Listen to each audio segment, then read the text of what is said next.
তার কিতাবের মধ্যে লেখছে যত নবী আল্লাহ পাক রব্বুল আলামিন এই দুনিয়াতে পাঠাইছেন সব নবীদেরকে দিয়ে আল্লাহ পাক রব্বুল আলামিন গুনাহ করাইছেন। করোনা নাউজুবিল্লাহ। আবুল আলাম মওদুদী তার কিতাবের মধ্যে লেখছেন যত নবী আল্লাহ পাঠাইছেন সব নবীদেরকে দিয়ে আল্লাহ পাক রব্বুল আলামিন ভুল করাইছেন, গুনাহ করাইছেন। কারণ হিসেবে কি চমৎকার তার ব্যাখ্যা, মাথার মধ্যে বুদ্ধি কত বেশি। ব্যাখ্যা করছেন যে কারণ কি, বলে কারণ হলো যদি গুনাহ না করেন তাহলে খালেক আর মাখলুক এক হয়ে যাবে। মাখলুক তো গুনাহ করে, এই জন্য সবাইকে দিয়া আল্লাহ ইচ্ছাকৃত গুনাহ করাইছেন। নাউজুবিল্লাহ। কোরআন শরীফের দুইটা আয়াত তাদের সরাসরি বিপক্ষে যায় এই কারণে। এক নম্বর, ইফতারা আলাল্লাহি কাযিবা, এই কথা বলে আল্লাহ পাক রব্বুল আলামিনের উপর তারা মিথ্যারোপ করেছে। দুই নম্বর, ইন্না বা'দাল যান্নি ইসমুন, সুরালক্ষ আম্বিয়া কেরামের কথা আছে, এটা ধারণা প্রসূত, নিশ্চিত না।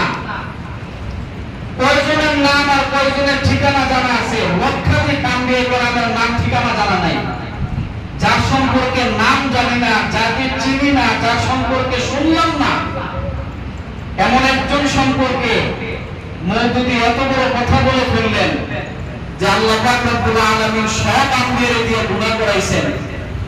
সব আম্বিয়া গুনাহ করছে, এটি মওদুদীর কানে কানে এসে তো বলে গেছে।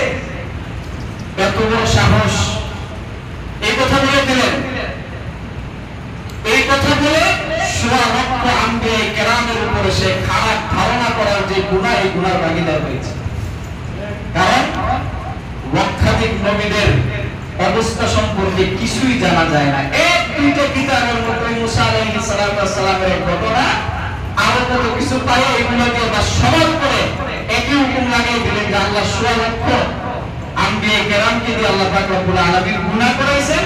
এই জন্য আহলে সুন্নাত ওয়াল জামাতের আকীদা নবীরা বেগুনাহ মাসুম, সে এটা মানতে নারাজ।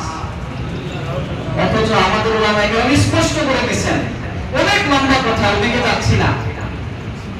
সূরাতুল নাসর, সূরা নাসরের শেষ আয়াত, ফাসাব্বিহ বিহামদি রাব্বিকা ওয়াস্তাগফিরহু ইন্নাহু কানা তাওয়াবা ওয়াস্তাগফিরহু। আল্লাহ রাসূলকে খেতাব করে আল্লাহ পাক রব্বুল আলামিন বললেন যে আপনি ক্ষমা চান। এর তাফসীরের মধ্যে মওদুদী লিখছে কি, যে আল্লাহ পাক রব্বুল আলামিন আল্লাহর হাবিবকে ক্ষমা চাওয়ার কথা বলছেন কিসের জন্য, যে আপনি ক্ষমা চান যে আপনি পূর্ণাঙ্গ দিন মানুষের কাছে পৌঁছাতে পারেন নাই, এর মধ্যে কিছু ত্রুটি হয়ে গেছে, এই ত্রুটিগুলোর জন্য আপনি ক্ষমা চান। নাউজুবিল্লাহ। আল্লাহ কোরআনের মধ্যে বলেছেন আল ইয়াউমা আকমালতু লাকুম দীনাকুম ওয়া আতমামতু আলাইকুম নিয়ামাতি। আল্লাহ বলতেছেন আমি দিন পরিপূর্ণ করে দিয়েছি।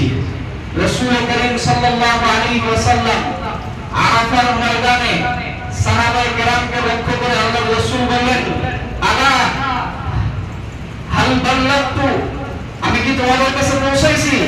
সাহাবায়ে কেরাম সবাই স্বীকৃতি দিলেন, বালা, অবশ্যই আপনি পৌঁছাইছেন। আল্লাহর রাসূল বললেন, ফালিবাল্লিগু শাহিদ মিনকুমুল গায়ব, উপস্থিত যারা আছেন উপস্থিতের কাছে পৌঁছে দাও।